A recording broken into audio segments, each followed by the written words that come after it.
Alright guys, it's time I stop stalling this video. I made it now. Let's start now. First things first before I start saying anything.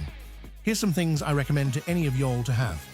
I recommend having Ethernet instead of Wi-Fi, since it gives way more consistent ping, which will not mess up any M1 wake-up timings due to the change in ping always happening from Wi-Fi. Another thing is that maybe at least 60 frames per second or higher. Anyways, besides that, let's get started. Wake up, M1s are super precise. And by precise, I mean like frame perfect. An estimated 4 frame time window to actually land it. This is the type of stuff mostly only pros can actually utilize most of the time in games.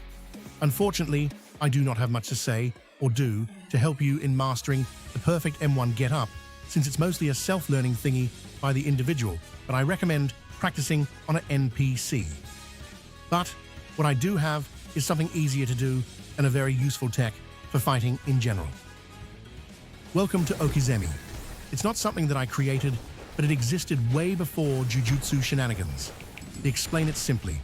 It's just using a move or hitting an opponent's wake up, which is used as bait because it forces the enemy to block or attack, which makes it easy to predict and abuse.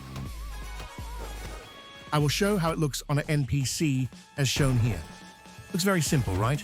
That's because it is simple, it's nothing complicated, but please do use NPC if you don't have any friends for practice.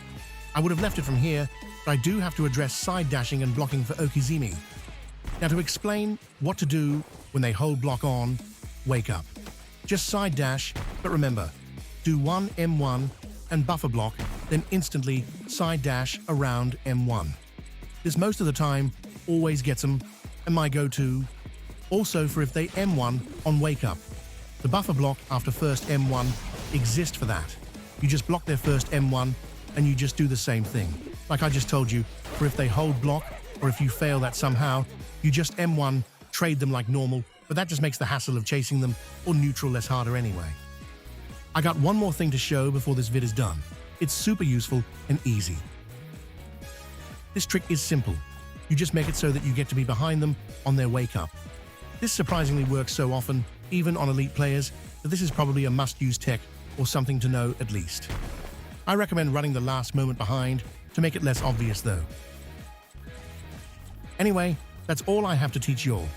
I did use CapCut instead of my usual editing software for this vid to see how it differs. Please like and subscribe if you learned anything.